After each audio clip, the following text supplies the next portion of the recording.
Dan alhamdulillah orang tua juga bener-bener support yang kayak udah yuk bangkit, kamu nggak bisa gitu terus, yang udah terjadi ya udah. Sebenarnya teman-teman aku sempat kaget ya kalau aku bilang kayak aku cuman anak homeschooling, anak kejar paket gitu. Kayaknya nggak bakal boleh dia untuk kuliah keluar gitu. Tapi ternyata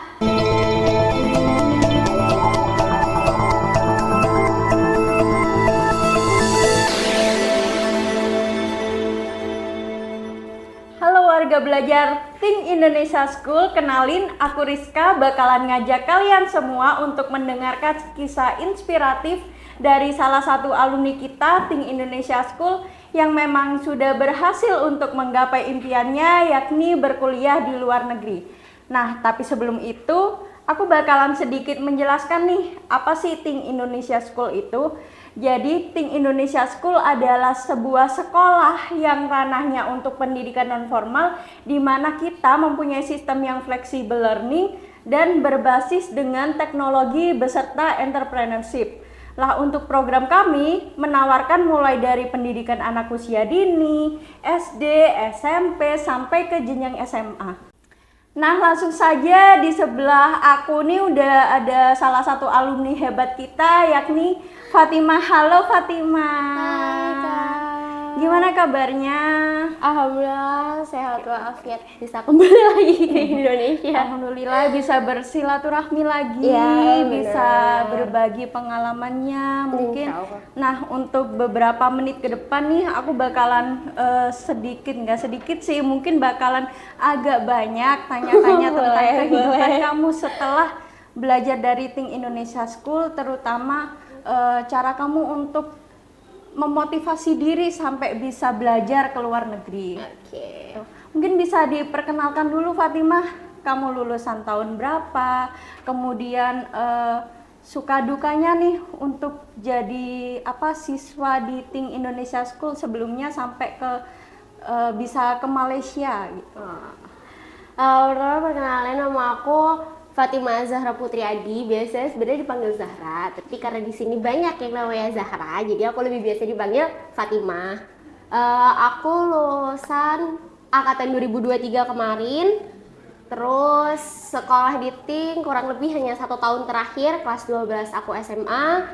Setelah itu aku melanjutkan pendidikan ke UM atau University Malaya gitu. Keren banget nih bisa sampai ke University Malaya. Kalau boleh tahu gimana sih ceritanya kok kamu bisa memilih Malaysia sebagai tempat kuliah, kemudian kamu bisa diterima di universitas atau University Malaya itu. Kira-kira kamu nyiapin semuanya sendirian atau dinaungin sama agen atau dibantu orang tua, bisa diceritain dong? Jadi pertimbangan pertama kenapa aku milih untuk kuliah di Malaysia, sedangkan kalau dipikir bisa aja dong sama-sama kuliah di Indonesia gitu. Ini pengalaman yang pertama adalah yang pastinya pingin mencari suasana yang baru, terus ketemu dengan orang-orang yang baru, ketemu dengan culture yang baru gitu. Kenapa milihnya Malaysia daripada negara-negara lain?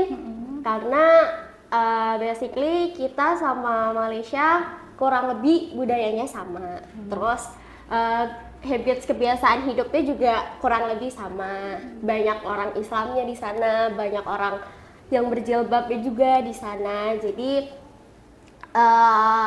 kalau milih ke luar negeri kan juga harus dipertimbangin ya, nanti kita di sana ini tetap sesuai di jalan kita atau nanti kita bisa gimana, itu kan harus dipertimbangin juga ya, makanya kenapa kita bisa milih ke Malaysia.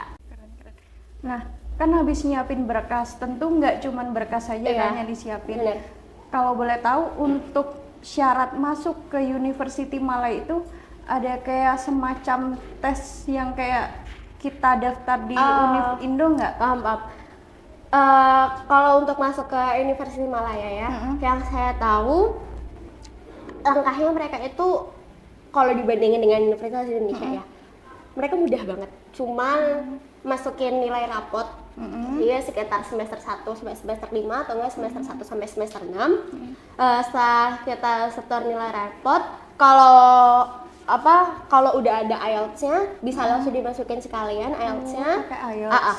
Karena kita kan jatuhnya international student ya, jadi otomatis kita butuh IELTS atau ya teman-temannya IELTS level A atau apapun itu.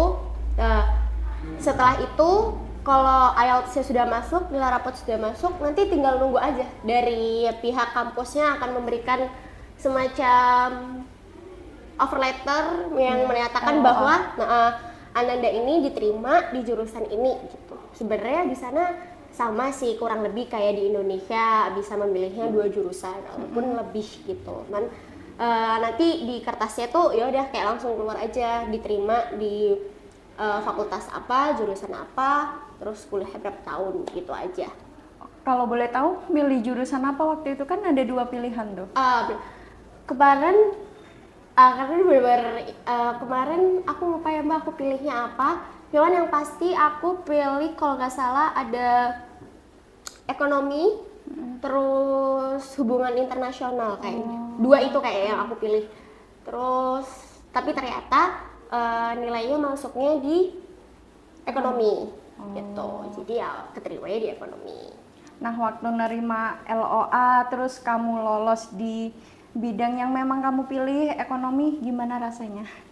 Waktu itu karena kita nunggunya itu jujur lama banget ya Mbak. Aku udah daftar sekitar dari Maret atau enggak April itu aku udah daftar untuk masukin berkas, tapi kebetulan karena sebenarnya waktu itu juga sebenarnya nggak yang mantep 100% untuk kuliah ke luar negeri gitu. Cuman makanya aku masukin berkasnya nyicil. Yang pertama aku masukin nilai rapotnya dulu.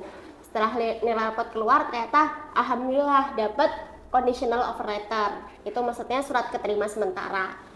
Nah, kalau kita udah dapat conditional offer letter, kita masih harus mengirimkan IELTS karena itu satu syarat yang wajib ya. Karena kita anak internasional ya kan. Setelah itu baru saya dapat tuh offer letter. Itu nunggunya bener-bener lama banget, dan ketika pengumuman itu teman-teman saya tuh udah pada kayak upload pengumuman hasil UTBK, hasil SNBT. Jadi lebih terus dulu kan, Indonesia. Iya benar. Terus kan mereka kayak udah pada posting-posting tuh, selamat ya, iya selamat sih gitu-gitu kan. Itu sempat, dan waktu itu sebenarnya saya belum dapat yang offer letternya, yang LOA aslinya gitu. Wah, jadi kayak, jadi pasti kayak langsung, aduh, ini apa nggak diterima ya, kok nggak keluar ya gitu. Terus abis itu apalagi tambah ngeliat teman-teman yang kayak udah keterima nih di universitas ini, di universitas itu gitu. Semakin kayak aduh, dia keterima nggak ya, sempat overthinking gitu. Tapi nggak lama setelah itu offer letternya keluar, terus ternyata kan kayak iya lulus untuk masuk jurusan ekonomi. Terus kayak langsung udah lega, udah tinggal one step last adalah tinggal nyiapin mental aja gitu. Iya benar-benar, karena harus pindahan semua Iya, bener-bener harus ngerasain yang saya packing lagi ya, terus kayak ngerasain bener-bener harus tinggalin rumah, terus nanti pulang ke rumah cuman untuk 1-2 minggu, terus kita harus kembali lagi sekolah. Itu sebenarnya rasanya nggak enak banget, tapi ya udah, ini pilihan yang udah dipilih ya harus dijalani gitu. Nah, dari banyaknya perpindahan itu pasti kan juga banyak persiapan nih. Iya, bener. Kamu nggak cuma nyiapin diri, nyiapin barang-barang, tapi pasti juga keterampilan yang mau kamu bawa untuk kuliah di Malaysia, apalagi jauh kan di Indonesia.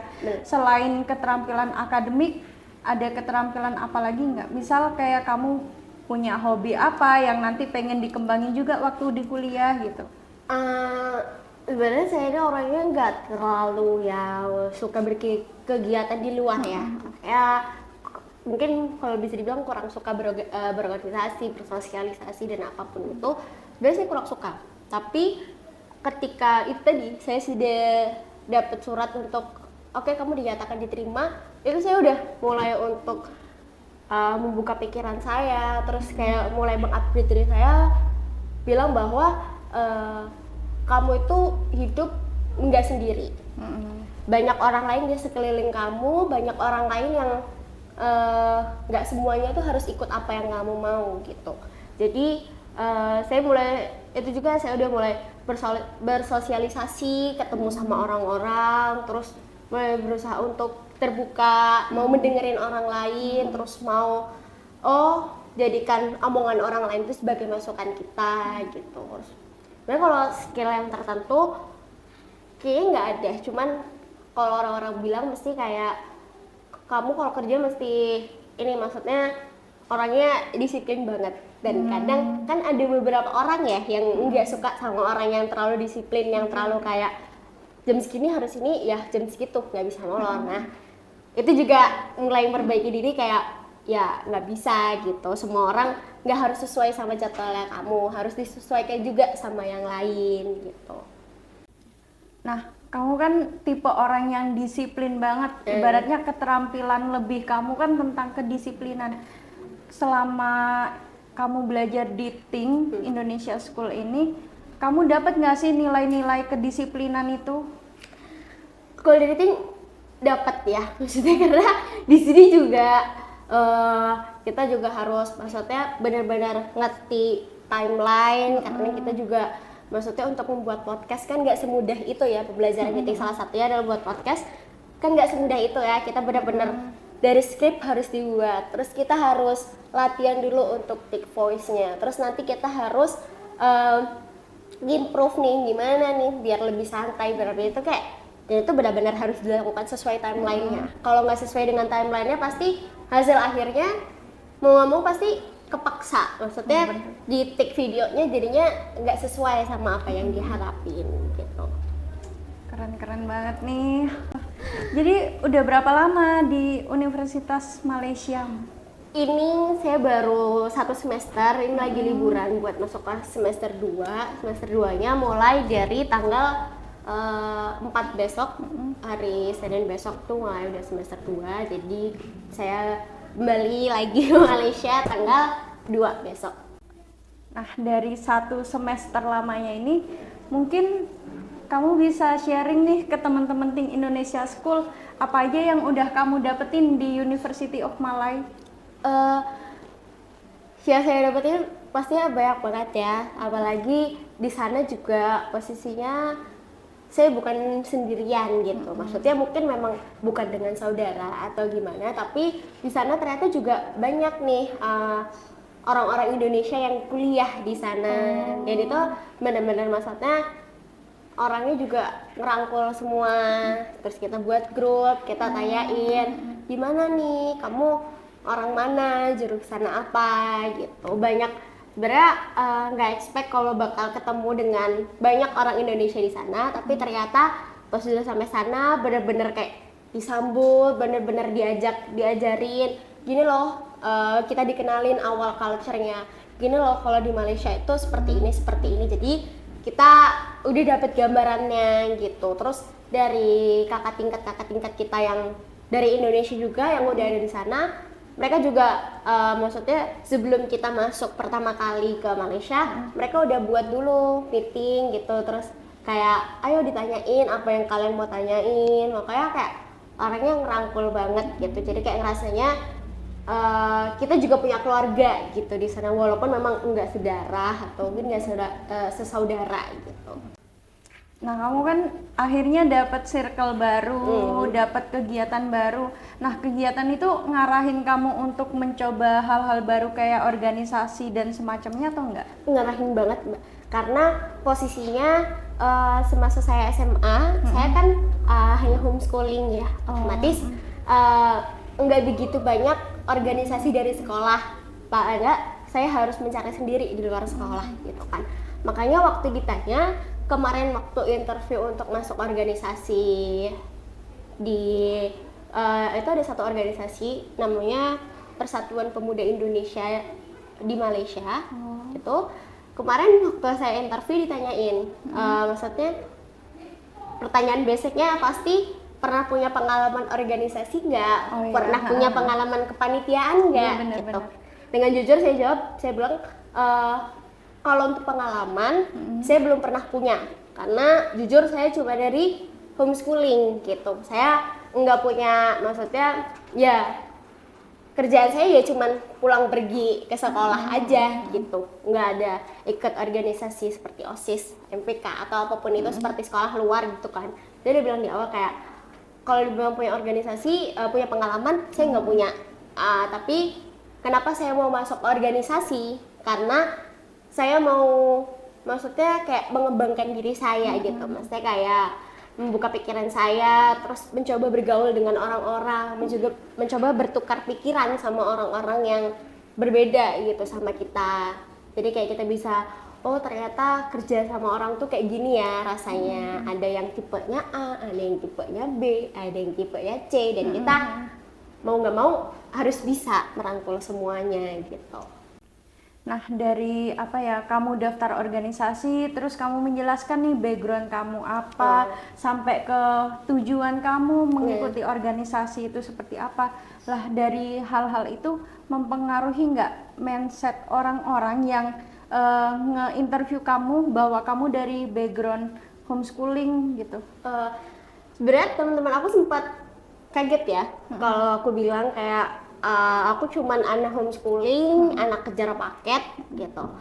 Terus kayak dia bilang, emang iya gitu. So kayak iya, nih aku cuma kejar paket, paket C, terus kerjaan cuma homeschooling. Tapi memang homeschooling aku bukannya aku di rumah, tapi memang aku datang ke satu tempat, cuman ya memang beda dengan kalian yang sekolah biasa gitu. Cuman mereka menghargai, akhirnya mereka mengerti bahwasannya paket C itu nggak bisa dinilai sebelah mata juga.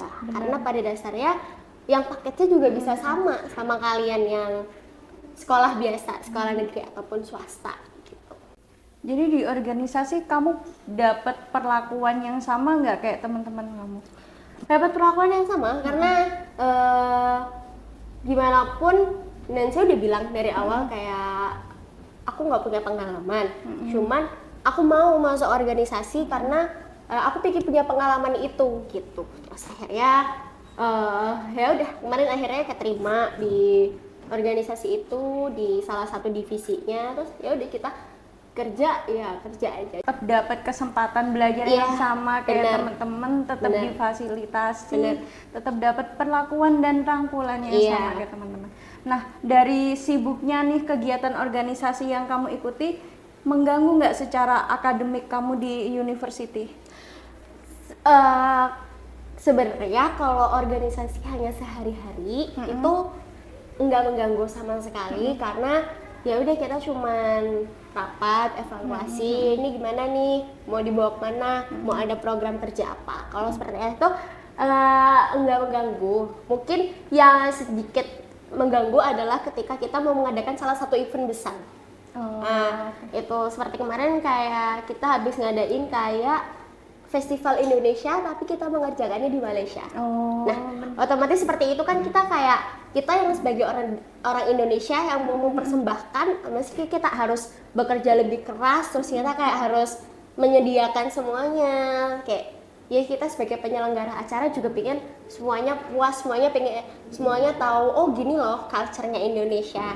Otomatis kan kita harus bener-bener yang di balik layar tuh bener-bener kerjanya harus mati-matian banget kan. Dan kayak H-1, H-2 itu udah biasa kalau kita pulangnya jam 1, jam 2 malam, karena ya aku merasa kayak oh ini udah biasa di namanya sebuah organisasi, sebuah kepanitiaan. Ketika mau ada event ya pasti kayak gitu kerjanya gitu. Dan itu pun hal baru juga buat saya karena sebelumnya di sini saya kan nggak pernah ya ikut-ikut yang kayak kepanitiaan untuk event-event besar, terus keorganisasian tuh saya kan nggak pernah ikut ya. Jadi ketika ikut di sana, terus saya harus jadi anggota di divisi ini, saya harus mengerjakan ini itu kayak oh ternyata gini ya rasanya acaranya orang berorganisasi. Terus sekarang kayak oh gini ternyata rasanya jadi orang-orang yang selalu bilang enggak deh gue sibuk organisasi, itu bener-bener kerasa kok oh ternyata emang sesibuk ini ya orang-orang kalau mau mendekati event gitu. Sedangkan kita sebagai penonton nganggapnya yaudah tinggal event aja, ya penonton kan cuma tinggal lihat gitu. Kita yang di balik layar, kita yang effort gitu. Kita yang di balik layar kan mau nggak mau kayak yuk bisa ini gimana nih biar bisa jadi bagus nih gitu. Nah itu kamu ngatur jadwalnya antara organisasi sama kuliah kayak gimana Fatimah? Kalau aku sendiri ya, kemarin kan karena kita baru satu semester dan pengalamannya belum banyak. Kemarin cuman sempat ikut event yang benar-benar besar adalah event yang Festival Indonesia tadi yang ada di Malaysia. Itu benar-benar yang kayak, tapi tetap gimana pun saya pasti mengutamakan kuliah saya. Dan itu kalau misalnya memang ada sesuatu yang harus dikerjakan, tapi saya ada jam kuliah, saya selalu bilang kayak, maaf ya aku izin dulu, aku mau masuk kelas dulu, nanti setelah kelas selesai sekitar 2 atau 3 jam aku kembali lagi ke sini gitu. Selalu aku bilang kayak gitu, Mbak. Aku nggak pernah kayak, karena aku ngumpul organisasi ini aku nggak masuk mata kuliah. Itu enggak, karena posisinya juga kita di sana lebih utama belajar daripada organisasi. Organisasi hanyalah sampingan untuk menambah wawasan, menambah pengalaman, tapi bukan berarti kita meninggalkan hal yang utama gitu.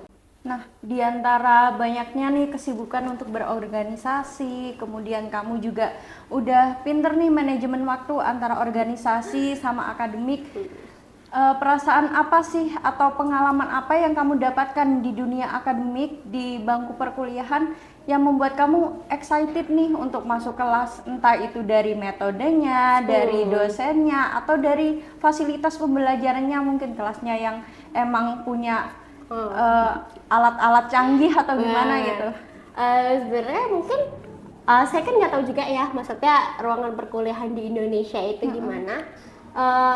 Sebenarnya kalau di sana itu yang buat saya selalu excited untuk masuk kelas adalah karena perasaan saya adalah orang yang haus ilmu, saya adalah orang yang perlu untuk menuntut ilmu, dan saya di sini tujuannya adalah untuk menuntut ilmu, bukan bermain-main. Nah, selalu motivasi itu yang saya pakai ketika saya ngerasa kayak, aduh malas deh kelas, apa sih, paling ntar dosennya cuman ngobrol bentar doang, jadi tinggal kelasnya.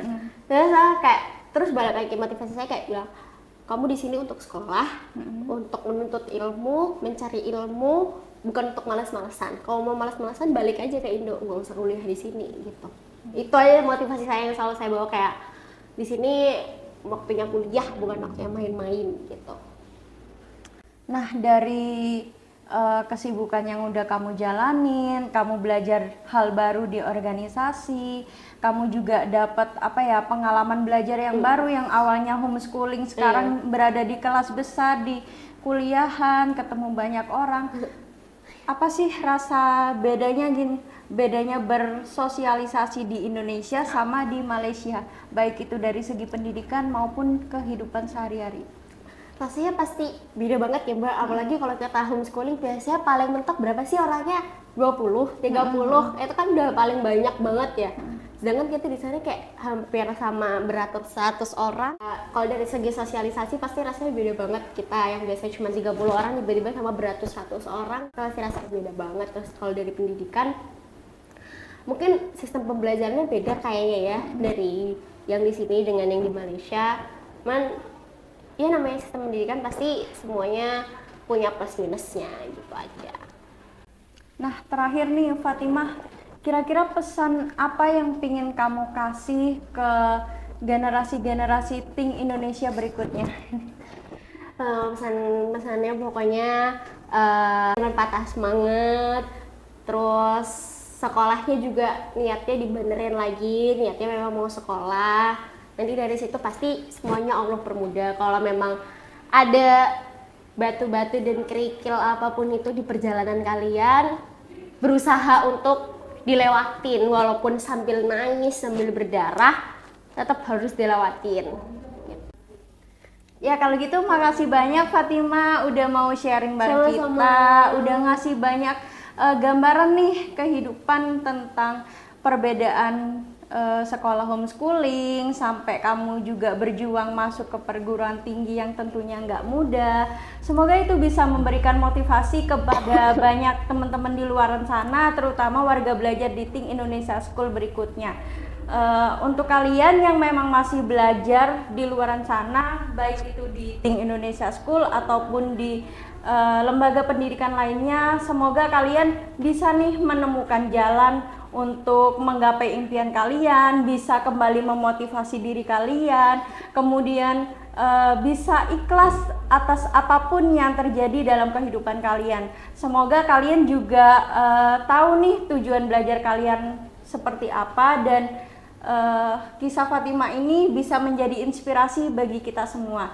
Dan untuk kalian semua jangan lupa untuk like, comment, subscribe YouTube channel kita. Itu aja, saya Rizka Rahmawati pamit undur diri, bersama Fatimah juga pamit. Wassalamualaikum warahmatullahi wabarakatuh. Terima kasih.